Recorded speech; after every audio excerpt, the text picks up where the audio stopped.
I am Amber Stolberger, and this is my introduction speech for oral communications online.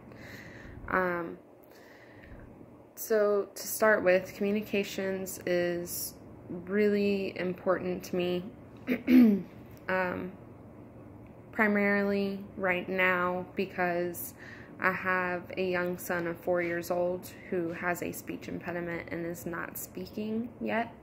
And what little bit speech he does carry out is hard to understand if you are not around him often.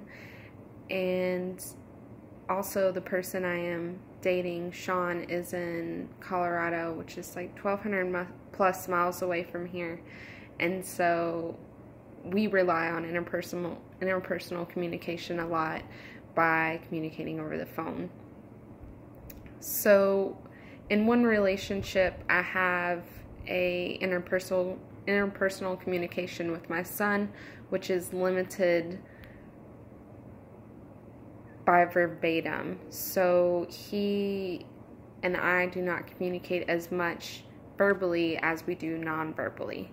Whereas with my relationship with my partner in Colorado, it's almost exactly the opposite, where we rely on a lot of verbatim and almost with no nonverbal communication.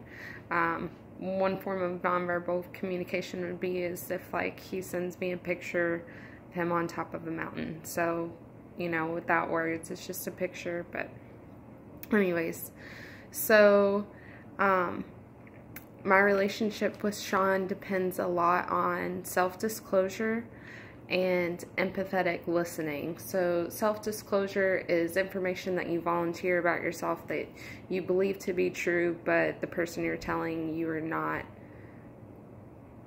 in belief that they are aware of that about you. So you're volunteering information about yourself that you believe to be true, basically.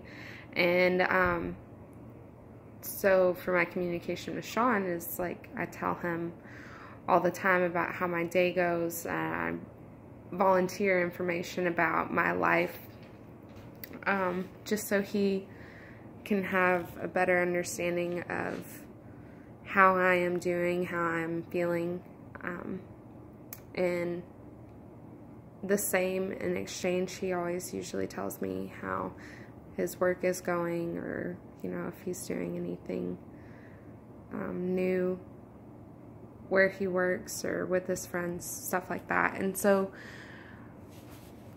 it keeps our relationship open and progressive, and kind of like we still get to be around each other without physically being around each other.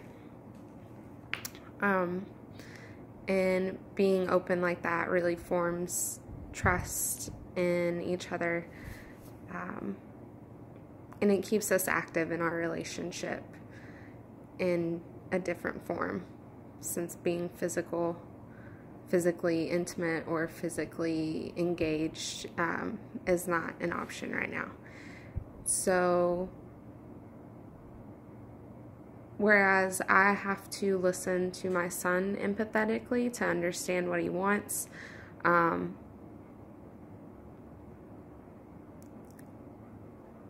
it's more of I have to understand like how he's feeling in order to interpret what he needs and what he wants. So just like every child, sometimes he'll want to play a game on an iPad, and sometimes he'll need to eat. So depending on how he's communicating with me, if he's cranky, if he's showing signs of being tired, you know, we usually look for that around bedtime, and I can tell that it's time to go to bed, not that he needs to stare at the iPad for an hour, because that's just not listening to him empathetically. It's not putting myself in his shoes. So being an empathetic listener for my son has been really important. So has critical listening to my son. So just really evaluating the sounds he is making and what those words could possibly mean, and then differentiating between his wants and his needs. So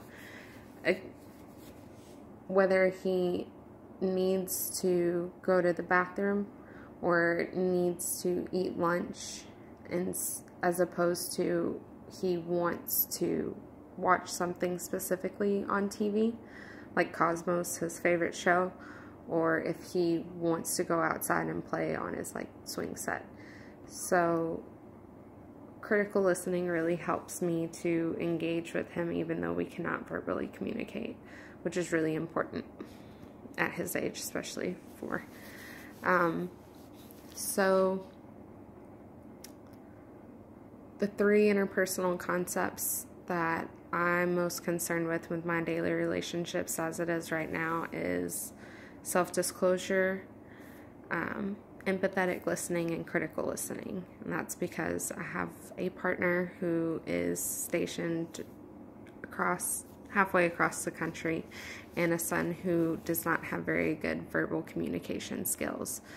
So I'm always practicing self-disclosure to create bonds and trust with my partner, as well as listening to him empathetically and trying to put myself in my son's shoes to understand where he is coming from when he tries to communicate and what he might need or want, and also by critically listening to my son in order to make sure that his needs are met and to help him communicate better later on.